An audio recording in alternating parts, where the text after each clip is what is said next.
तो बीज कभी पौधा न बने। बच्चों में शारीरिक व मानसिक न आए कमजोरी। कुपोषण से बचने के 5 सूत्र जो है जरूरी। पहला सूत्र, सुनहरे 1000 दिन है बहना।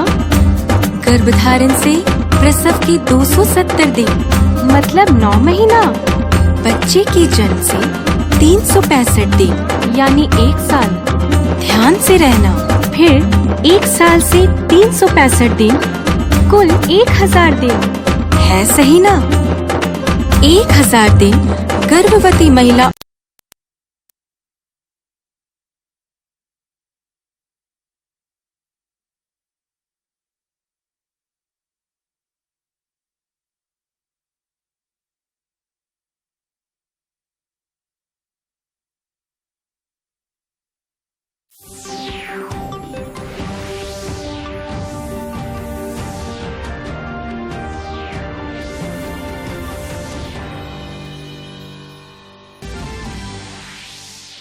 ब्रिक्स नेताओं ने कहा, अफगानिस्तान को अन्य देशों के लिए आतंकी गुटों की शरण स्थली नहीं बनना चाहिए। अफगानिस्तान में शांति और स्थिरता का आह्वान। राज्य में पिछले 24 घंटे के दौरान कोविड-19 के 27 नए मरीज मिले। 12 संक्रमितों ने दी कोरोना को मात। सक्रिय मरीजों की संख्या घटकर हुई 154। राष्ट्रीय स्वयंसेवक संघ के प्रमुख मोहन भागवत आज से झारखंड के 3 दिवसीय प्रवास पर।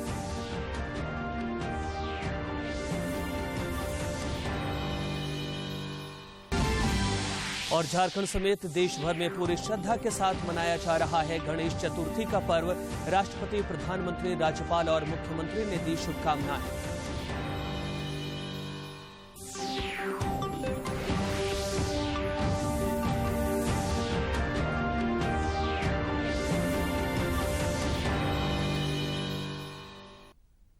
नमस्कार, खबरें झारखंड में स्वागत है आपका। मैं हूं रियाज आलम और खबरों में आगे बढ़ने से पहले ये संदेश। देश भर में 18 वर्ष से अधिक आयु के सभी लोगों के लिए सरकारी केंद्रों में निःशुल्क टीकाकरण अभियान चलाया जा रहा है। दूरदर्शन आप लोगों से अपील करता है कि कोविड रोधी टीका जरूर लगवाएं। कोरोना महामारी के प्रति कोई भी लापरवाही ना बरते। जब तक आवश्यक ना हो घर से बाहर ना निकले और इन आसान उपायों का पालन करें। मास्क लगाएं, 2 गज की सुरक्षित दूरी बनाए रखें, बार बार हाथ धोएं और चेहरा साफ रखें। कोविड से संबंधित जानकारी और मार्गदर्शन के लिए राष्ट्रीय हेल्पलाइन काम कर रही हैं। इनके नंबर हैं 0112397804 और 1075। इसके अलावा राज्य हेल्पलाइन नंबर 104 डायल कर समस्या का त्वरित समाधान लिया जा सकता है। और अब समाचार विस्तार से। प्रधानमंत्री नरेंद्र मोदी ने कहा है कि पिछले 1.5 दशक में ब्रिक्स ने कई उपलब्धियां हासिल की हैं और यह विश्व की उभरती हुई अर्थव्यवस्थाओं के लिए एक सशक्त आवाज बन चुका है। 13वें ब्रिक्स शिखर सम्मेलन की अध्यक्षता करते हुए प्रधानमंत्री ने कहा कि यह मंच दुनिया के विकासशील देशों की प्राथमिकताओं पर ध्यान केंद्रित करने के मामले में प्रभावी साबित हुआ है। दुनिया के 5 बड़े देशों के संगठन ब्रिक्स के प्रमुख गुरुवार को जब अपने 13वें शिखर सम्मेलन के लिए वीडियो कॉन्फ्रेंसिंग के जरिए मिले तो उनके एजेंडे में था ब्रिक्स देशों के बीच सहयोग बढ़ाना और महामारी के दौर में दुनिया के लोगों और अर्थव्यवस्था को मजबूत करना। इस साल शिखर सम्मेलन की थीम है निरंतरता, एकीकरण और आम सहमति के लिए अंतर ब्रिक्स सहयोग। ब्राजील, रूस, भारत, चीन और दक्षिण अफ्रीका यानी ब्रिक्स की अध्यक्षता इस साल भारत कर रहा है। इसलिए सम्मेलन की शुरुआत में प्रधानमंत्री ने अपने संबोधन में ही इसका एजेंडा तय कर दिया। प्रधानमंत्री ने कहा कि हमने काफी कुछ किया है, लेकिन इससे संतुष्ट न होकर ये सुनिश्चित करना है कि ब्रिक्स अगले 15 वर्षों में और परिणामदायी हो। ब्रिक्स ने new development bank, contingency reserve arrangement और एनर्जी रिसर्च कोऑपरेशन प्लेटफॉर्म जैसी मजबूत संस्थाओं का सृजन किया है। निसंदेह गर्व करने के लिए हमारे पास बहुत कुछ है, मगर यह भी महत्वपूर्ण है कि हम आत्मसंतुष्ट न हो और हमें यह सुनिश्चित करना है कि ब्रिक्स अगले 15 वर्षों में और परिणामदायी हो। पीएम ने कहा कि आज हम विश्व की उभरती अर्थव्यवस्थाओं के लिए एक प्रभावकारी आवाज हैं। उन्होंने कहा कि विकासशील देशों की प्राथमिकताओं पर ध्यान केंद्रित करने के लिए भी ये मंच उपयोगी रहा है। प्रधानमंत्री ने संगठन की उपलब्धियों को गिनाया और कहा कि हमें ऐसे काम करने हैं ताकि संगठन आने वाले दिनों में अधिक प्रासंगिक रहे। मुझे विश्वास है कि आज की बैठक ब्रिक्स को भविष्य में और उपयोगी बनाने के लिए उपयुक्त दिशा देगी। हम महत्वपूर्ण वैश्विक तथा क्षेत्रीय मुद्दों पर भी चर्चा करेंगे। बैठक में ब्राजील के राष्ट्रपति जायर बोल्सोनारो, रूस के राष्ट्रपति व्लादिमीर पुतिन, चीन के राष्ट्रपति शी जिनपिंग और दक्षिण अफ्रीका के राष्ट्रपति साइरिल रामाफोसा ने हिस्सा लिया। रूसी राष्ट्रपति पुतिन ने अफगानिस्तान संकट का मुद्दा उठाया और कहा कि अफगान धरती का इस्तेमाल आतंकवाद और मादक पदार्थों की तस्करी के लिए न हो। रूस चाहता है कि उसके ब्रिक्स पार्टनर अफगानिस्तान में पीस और स्टेबिलिटी को लेकर अपना पक्ष रखें। अमेरिका और इसके सहयोगियों के अफगानिस्तान से जाने से एक नया संकट पैदा हो गया है। ये अभी तक साफ नहीं है कि इससे वैश्विक और क्षेत्रीय सुरक्षा पर कैसा असर होगा। रूस ने हमेशा अफगानिस्तान में शांति स्थापित करने की बात कही है। बाकी नेताओं ने भी अपने संबोधन में ब्रिक्स की मजबूती पर बात की और बहुपक्षवाद, संयुक्त राष्ट्र सुधार और कोविड महामारी पर चर्चा की। We have made solid progress in various areas of cooperation in the spirit of pragmatism, innovation and win-win cooperation, and we have forged ahead on our common journey of development. Our 5 countries have supported multilateralism and taken part in global governance in the spirit of equity, justice and mutual assistance, and we have become an important force on the international stage to be reckoned with. Our cooperation has made progress, especially in the fields of science and technology, energy and healthcare, and above all in efforts to fight the COVID-19 pandemic. Bilateral trade has also expanded, and it is yet another sign of the recovery of our economies and the potential of our relations. Each need to contribute our fair share to the Access COVID-19 Tools Accelerator and also support the proposal made by India and South Africa at the WTO for a waiver of the TRIPS mechanism to ensure a rapid expansion of COVID-19 vaccines production across the world. Bharat ने अध्यक्ष के रूप में अपने कार्यकाल के दौरान 4 प्राथमिक क्षेत्रों का खाका तैयार किया है। इन 4 क्षेत्रों में बहुस्तरीय प्रणाली, आतंकवाद से मुकाबला, सतत विकास लक्ष्यों को प्राप्त करने के लिए डिजिटल और प्रौद्योगिकी उपायों को अपनाना और लोगों के बीच मेल मिलाप बढ़ाना शामिल है। इन सब पर विस्तार से बात हुई। इस साल शिखर सम्मेलन संयोग से ब्रिक्स की 15वीं वर्षगांठ के मौके पर हुई। ये दूसरी बार है जब प्रधानमंत्री मोदी ने ब्रिक्स शिखर सम्मेलन की अध्यक्षता की है। इससे पहले उन्होंने 2016 में गोवा में शिखर सम्मेलन की अध्यक्षता की थी। Bureau report. प्रधानमंत्री नरेंद्र मोदी ने एक ट्वीट में कहा कि भारत की अध्यक्षता में ब्रिक्स देशों ने कई नई पहल की है। उन्होंने ब्रिक्स देशों का आह्वान किया कि वे कोविड उपरांत वैश्विक सुधार में लचीलापन, अभिनव पहल, विश्वसनीय और अस्थायी रुख का सिद्धांत अपनाएं। कई नई पहल की हैं। उन्होंने ब्रिक्स देशों से आह्वान किया कि वो कोविड उपरांत वैश्विक सुधार में लचीलापन, अभिनव पहल, विश्वसनीय और स्थायी रूप का सिद्धांत अपनाएं। प्रधानमंत्री ने कहा कि सदस्य देशों ने महत्वपूर्ण क्षेत्रीय और वैश्विक मुद्दों पर चर्चा की। उन्होंने ब्रिक्स सहयोगी देशों को धन्यवाद दिया जिन्होंने भारत की अध्यक्षता में कई पहल में मदद की। पीएम मोदी ने कहा कि ब्रिक्स का सहयोग क्षेत्र अब संस्कृति और संचार, खेल और अंतरिक्ष, आपदा से निपटने और डिजिटल स्वास्थ्य, रोजगार और पर्यावरण तथा कई अन्य क्षेत्रों में विस्तारित हो गया है। राज्य के मुख्य निर्वाचन पदाधिकारी के रवि कुमार ने राज्य के सभी विधानसभा निर्वाचन क्षेत्रों के निर्वाचक निबंधन पदाधिकारी और सहायक निर्वाचक निबंधन पदाधिकारियों के साथ मतदाता सूची के विशेष संक्षिप्त पुनरीक्षण 2022 की तैयारियों के संबंध में समीक्षा बैठक की। समीक्षा के दौरान उन्होंने प्रपत्रों का निस्तारण, बीएलओ के कार्य का पर्यवेक्षण समेत विगत लोकसभा एवं विधानसभा चुनाव 2019 के दौरान कम मतदान वाले मतदान केंद्रों को चिन्हित करने के साथ ही कई आवश्यक कार्यों के संबंध में आवश्यक दिशा निर्देश दिए। देश में पिछले 24 घंटे के दौरान कोविड-19 के 34,973 नए मामले सामने आए हैं, जबकि 37,681 लोग संक्रमण मुक्त हुए हैं। दर्ज किए गए। वहीं पिछले 24 घंटों में 37,681 मरीज उपचार करवाकर स्वस्थ हो चुके हैं, जिसके बाद देश में रिकवरी रेट बढ़कर 97.49% हो गया है। सक्रिय मामलों की संख्या 3,90,646 हो गई है। वहीं साप्ताहिक पॉजिटिविटी रेट वर्तमान में 2.31% है। दैनिक पॉजिटिविटी रेट 1.96% हो गया है। इधर झारखंड में पिछले 24 घंटे में कोविड-19 के 27 नए मरीजों की पहचान की गई है, जबकि इस दौरान 12 लोगों ने कोरोना को मात देने में सफलता हासिल की है। स्वास्थ्य विभाग से मिली जानकारी के अनुसार राज्य में अब सक्रिय मरीजों की संख्या घटकर 154 रह गई है। कोविड-19 के खिलाफ जारी जंग में देशव्यापी टीकाकरण अभियान तेज गति से चल रहा है। देश में अब तक 72 करोड़ 37 लाख से अधिक लोगों को कोविड रोधी टीके लगाए गए हैं। देश में अब तक 72 करोड़ 37 लाख से अधिक कोविड टीके लगाए गए हैं।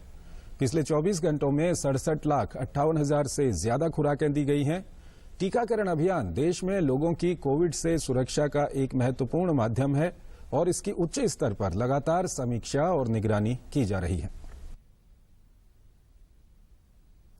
इधर झारखंड में भी टीकाकरण अभियान सफलतापूर्वक संचालित हो रहा है। विभिन्न निर्धारित केंद्रों पर सभी पात्र कतारबद्ध होकर वैक्सीन ले रहे हैं, ताकि कोरोना के जोखिम को कम किया जा सके और सुरक्षित वातावरण का निर्माण हो।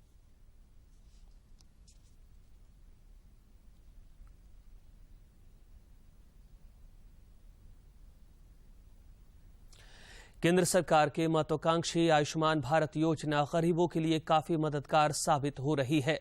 गिरिडीह जिले के लोगों के लिए ये योजना किसी वरदान से कम नहीं है।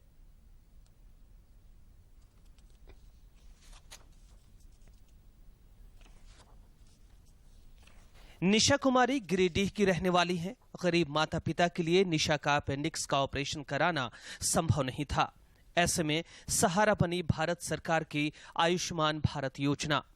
गिरिडीह के नवजीवन नर्सिंग होम में निशा का न केवल सफल ऑपरेशन हुआ, बल्कि उसे मुफ्त में खाना और दवाइयां भी मिली। निशा प्रधानमंत्री नरेंद्र मोदी के प्रति आभार प्रकट करती हैं। 1 साल से हमको अपेंडिक्स था, पैसा न रहने की वजह से मेरी इलाज अच्छे से नहीं हो पा रही थी, पर अब ठीक हूँ क्योंकि आयुष्मान के तहत मेरी इलाज सरकारी द्वारा हो चुकी है और डॉक्टर को भी धन्यवाद, सरकार को भी धन्यवाद। सिर्फ निशा ही नहीं, यशोदा देवी के परिजन को भी आयुष्मान भारत योजना का लाभ मिला।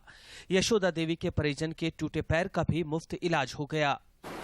रास्ते पर बाजार जा रहे थे, बाजार जाने के बाद दुर्घटना हो गई, रास्ते में पैर टूट गए, उससे पैसा का कमी था, गरीबों लोग था, इसलिए मैं आयुष्मान कार्ड से इलाज चल रहे हैं गिरिडीह डॉक्टर के पास। Giridih civil surgeon doctor SP Mishra का कहना है कि गिरिडीह सदर अस्पताल में आयुष्मान भारत योजना से 1 करोड़ 16 लाख रुपए का इलाज गरीबों का हुआ है। इस राशि का इस्तेमाल अब अस्पताल की आधारभूत संरचना के विकास पर किया जाएगा। हमारे जिले की उपलब्धि आयुष्मान भारत में इसके अभी तक अकाउंट में 1 करोड़ 16 लाख रुपये जमा हो चुके हैं और इस 1 करोड़ 16 लाख रुपये से जो समुचित दवाइयाँ हैं, जो उनको मुफ्त दवाइयों की सुविधा दी जानी है, मुफ्त जांच की सुविधा दी जानी है, मुफ्त ऑपरेशन की सुविधा दी जानी है, वो सारी सुविधाएं मिल रही है। आयुष्मान भारत योजना के तहत गरीब परिवार को प्रति वर्ष 5 लाख का मुफ्त इलाज का लाभ मिलता है, जो महंगी हो चुकी इलाज व्यवस्था में लोगों को बड़ी राहत दे रहा है। गिरिडीह से रमेश प्रभाकर की रिपोर्ट। मुख्यमंत्री हेमंत सोरेन से कल विधायक भूषण तिर्की के नेतृत्व में झारखंड अल्पसंख्यक माध्यमिक विद्यालयों के शिक्षक प्रतिनिधियों ने मुलाकात की। इस दौरान उन्होंने मुख्यमंत्री को अल्पसंख्यक प्राथमिक और माध्यमिक विद्यालयों की समस्याओं से अवगत कराया तथा उसके निराकरण का आग्रह किया।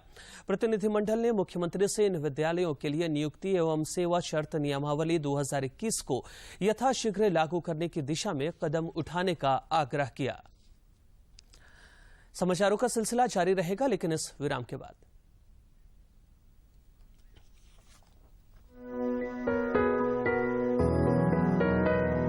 ममता, ए ममता, आई माजी। हाँ माजी, मेवे और फल भी लाने हैं। बहू का 8वां महीना है, सोंठ के लड्डू भी तो बनाने हैं। क्या हुआ ममता? माजी, मेरी दीदी भी तो पेट से है, मगर हम लोग उसको भर पेट खाना नहीं देने पाते हैं। तू घबरा मत ममता, गांव की आंगनबाड़ी सेविका या एएनएम दीदी से मिल। उससे क्या होगा माँ जी? अरे तेरी दीदी की प्रसव की पहले की देखभाल और सलाह मिलेगी एकदम मुफ्त। ऐसा?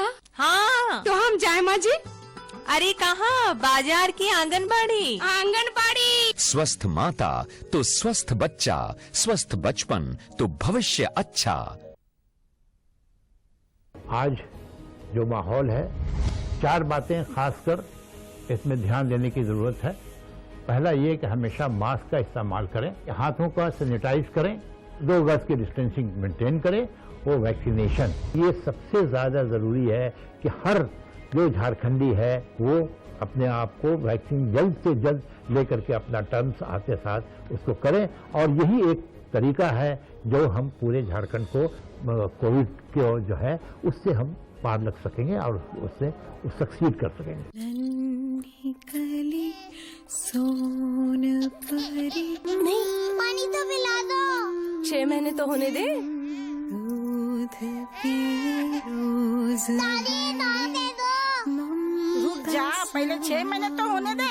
उसमें क्यों नहीं? क्योंकि 6 महीने से पहले कुछ और खिलाया पिलाया तो हो जाएगा 10। 6 महीने तक सिर्फ मम्मी का ही दूध, समझी? अरे वाह।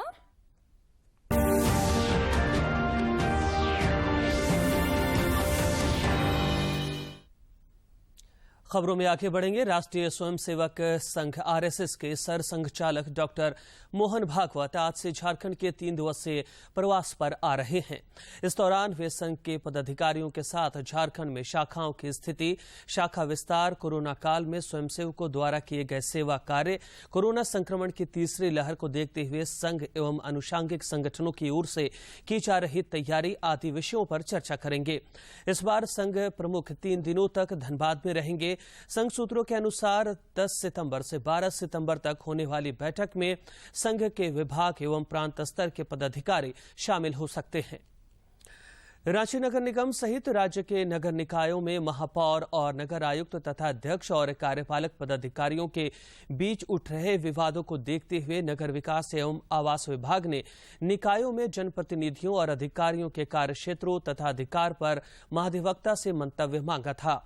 विभाग ने महाधिवक्ता के मंतव्य से सभी निकायों को अवगत करा दिया है। गणेश चतुर्थी का पर्व देश भर में पूरी श्रद्धा के साथ मनाया जा रहा है। ये पर्व बुद्धि, समृद्धि और सौभाग्य के देवता भगवान श्री गणेश के जन्मदिन के रूप में मनाया जाता है। लोग अपने घरों में गणेश की प्रतिमा स्थापित करते हैं और 10 दिन तक चलने वाले उत्सव के दौरान इनकी पूजा करते हैं। कई राज्यों में कोरोना के मामलों में बढ़ोतरी होने के बाद गणेश उत्सव पर सख्त पाबंदियां लगाई गई हैं। दिल्ली और मुंबई दोनों ही जगह गणेश उत्सव को लेकर सख्त गाइडलाइंस जारी की गई हैं। कोरोना के मद्देनजर दिल्ली में इस बार सार्वजनिक जगहों पर गणेश चतुर्थी का पूर्वी सिंहभूम जिले में गणेश पूजा बड़े ही हर्षोल्लास पूर्वक मनाया जा रहा है। हालांकि बहुत ही छोटे स्तर पर कोरोना की तीसरी लहर की आशंका को देखकर पूजा का आयोजन किया गया है, लेकिन भक्तों में काफी उत्साह है। पंडित काजल भट्टाचार्य बताते हैं कि गणेश पूजा करने से सभी तरह के कष्ट, बाधाएं खत्म होती हैं, सुख, शांति, समृद्धि का वास होता है।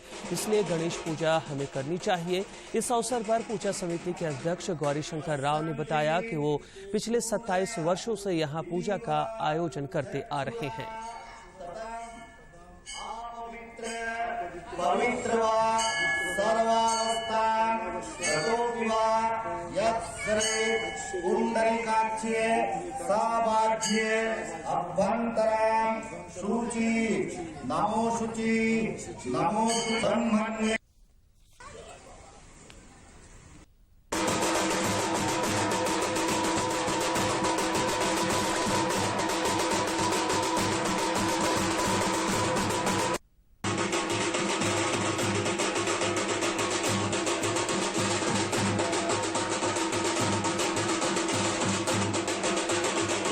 क्या कहना है आपका?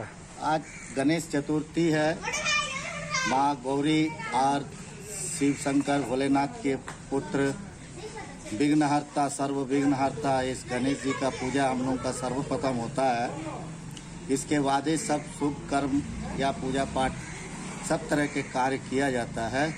कहा जाता है कि गणेश जी के अगर पूजा किया जाए तो उसके जीवन से और उस स्थान से हर तरह का विघ्न बाधा विपत्ति सबका दूर होकर वहाँ सुख संपत्ति वैभवता एवं लक्ष्मी सरस्वती जी के कृपा बने रहते हैं। के बारे में बताएं। 27 साल। क्या क्या इस बार हो रहा है? इस बार खाली पूजा होगा आपको और भोग बनेगी 2 दिन का। राष्ट्रपति रामनाथ कोविंद ने गणेश चतुर्थी के अवसर पर देशवासियों को बधाई दी है। उन्होंने अपने संदेश में सभी लोगों से इस त्योहार को कोविड के अनुरूप उचित व्यवहार करते हुए पूरे तालमेल के साथ मनाने का आह्वान किया है। मैं भारत और विदेश में रहने वाले सभी देशवासियों को हार्दिक बधाई और शुभकामनाएं देता हूं। ज्ञान, समृद्धि, अच्छे भविष्य के प्रतीक भगवान गणेश के जन्म के उपलक्ष्य में मनाए जाने वाले इस त्योहार में भरपूर उत्साह व उल्लास देखने को मिलता है। इस साल गणेश चतुर्थी के अवसर पर आइए हम सब मिलकर विघ्नहर्ता भगवान गणेश से प्रार्थना करें कि कोविड-19 महामारी के खिलाफ किए जा रहे हमारे प्रयासों को सफल बनाएं और हम सभी को सुख शांति प्रदान करें। आइए हम कोविड उपयुक्त व्यवहार का पालन करते हुए उत्साह और सद्भाव के वातावरण में इस त्योहार को मनाते हैं। प्रधानमंत्री नरेंद्र मोदी ने गणेश चतुर्थी पर देशवासियों को बधाई दी है। उन्होंने लोगों से कोविड प्रोटोकॉल का ध्यान रखते हुए गणेश चतुर्थी मनाने की अपील की है। शुभकामनाएं। ये पावन अवसर हर किसी के जीवन में सुख, शांति, सौभाग्य और आरोग्य लेकर आए। गणपति बाप्पा मोरया। राज्यपाल रमेश बैस ने गणेश चतुर्थी पर राज्यवासियों को बधाई दी है। उन्होंने विघ्नहर्ता भगवान श्री गणेश से सभी को सुख, शांति एवं समृद्धि प्रदान करने की प्रार्थना की है। मुख्यमंत्री हेमंत सोरेन ने गणेश चतुर्थी पर देश एवं राज्यवासियों को बधाई देते हुए कोरोना के नियमों का पालन करते हुए गणेश उत्सव मनाने की अपील की है। देश भर में खाद्य प्रसंस्करण सप्ताह 6 से 12 सितंबर तक मनाया जा रहा है। खाद्य प्रसंस्करण एवं उद्योग राज्य मंत्री प्रहलाद सिंह पटेल ने कहा कि इस सप्ताह देश भर में 20 प्रोजेक्ट का लोकार्पण किया जा रहा है। आज पारन के साथ सुहागिन महिलाओं का त्योहार तीज संपन्न हो गया। महिलाओं ने कल एक दिन का उपवास रखकर अपने सुहाग के लिए अनुष्ठान किया। आज घर और मंदिरों में पूजा अर्चना करने के बाद महिलाओं ने अपना अपना उपवास तोड़ा। राज्य विधिक सेवा प्राधिकार एवं जिला विधिक सेवा प्राधिकार के तत्वावधान में 11 सितंबर को राज्य के सभी व्यवहार न्यायालयों में राष्ट्रीय लोक अदालत का आयोजन किया जाएगा, जिसकी तैयारी पूरी कर ली गई है। इस लोक अदालत में ज्यादा से ज्यादा मामलों का निष्पादन करने का लक्ष्य रखा गया है। सामाजिक न्याय एवं अधिकारिता मंत्री वीरेंद्र कुमार ने टोक्यो पैरालंपिक पदक विजेताओं को नई दिल्ली में सम्मानित किया। उनका सम्मान करते हुए और जिस तरह का सुश्री अवनी लेखरा जी, जिन्होंने शूटिंग में स्वर्ण पदक प्राप्त किया तथा इन्होंने शूटिंग की ही एक अलग स्पर्धा में कांस्य पदक भी प्राप्त किया है।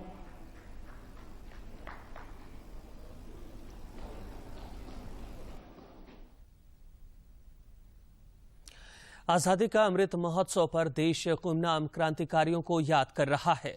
आजादी के सफर में आज इस खास रिपोर्ट में देखते हैं स्वतंत्रता सेनानी अर्जुन लाल सेठी और शंभुदत्त शर्मा की जीवन यात्रा।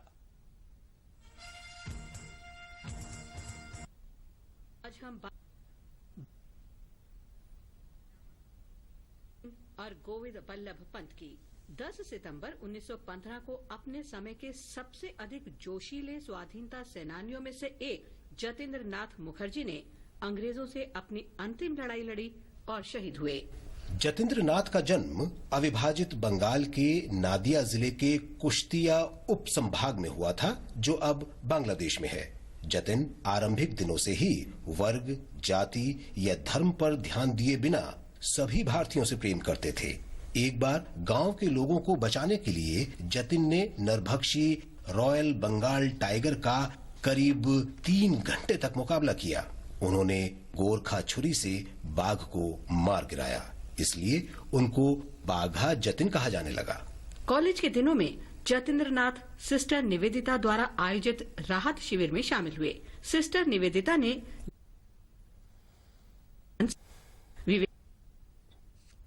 भूमि का निर्देश दिया। उन दिनों राष्ट्र ब्रिटिश राज के प्रति असंतोष से आंदोलित था। श्री अरबिंदो ने जतिन दास को सीक्रेट सोसाइटी बनाने की जिम्मेदारी सौंपी। सीक्रेट सोसाइटी जुगांतर के नाम से प्रसिद्ध हुई और बाघा जतिन उसके कमांडर इन चीफ बने। जतिन ने अत्यधिक प्रेरक आह्वान किया, आमरा मुर्बो जगत जागपे, यानी हम राष्ट्र को जगाने के लिए जान देंगे। इसने भारतीयों के दिलों में बात का ज्वार पैदा कर दिया। जतिन ने रास बिहारी बोस सहित अनेक युवाओं को प्रेरित किया। रास बिहारी बोस तो जतिन को जोशीले व्यक्तित्व वाला वास्तव कहते थे। 1934 में जब प्रथम विश्व युद्ध शुरू हुआ तो जतिन ने अंग्रेजों से लड़ाई के लिए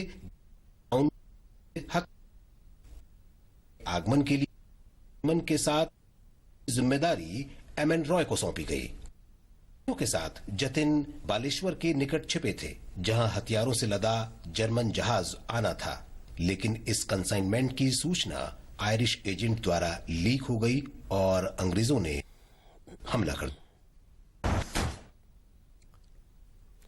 दूरदर्शन झारखंड पर पल पल की खबरों से जुड़े रहने के लिए आप हमारे social media platform Twitter, Facebook और यूट्यूब से जुड़ सकते हैं, क्योंकि खबरों से जितना बाखबर रहना जरूरी है, उससे ज्यादा जरूरी है सटीक, संतुलित और निष्पक्ष समाचार।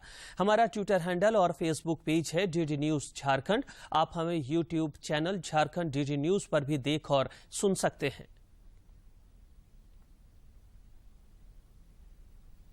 और अंत में मुख्य समाचार।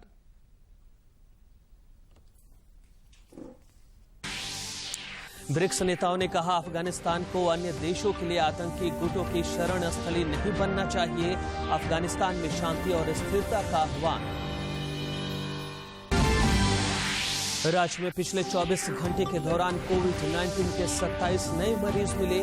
12 संक्रमितों ने दी कोरोना को मात। सक्रिय मरीजों की संख्या घटकर हुई 154। राष्ट्रीय स्वयंसेवक संघ के प्रमुख मोहन भागवत आज से झारखंड के 3 दिवसीय प्रवास पर।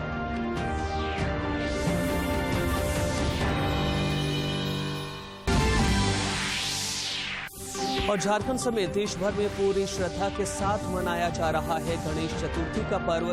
राष्ट्रपति, प्रधानमंत्री, राज्यपाल और मुख्यमंत्री ने दी शुभकामनाएं।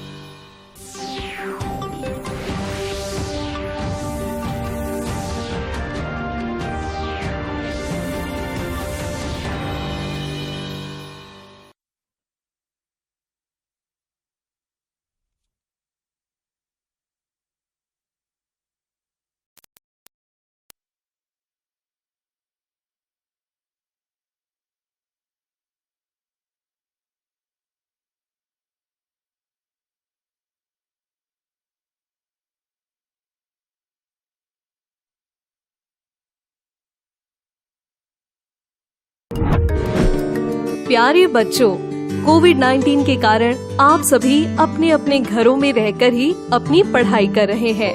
ऐसे समय में आप अपनी पढ़ाई को रोचक तरीके से सीख समझ सकें, इसके लिए झारखंड सरकार द्वारा प्रस्तुत किया जा रहा है हमारा दूरदर्शन हमारा विद्यालय कार्यक्रम।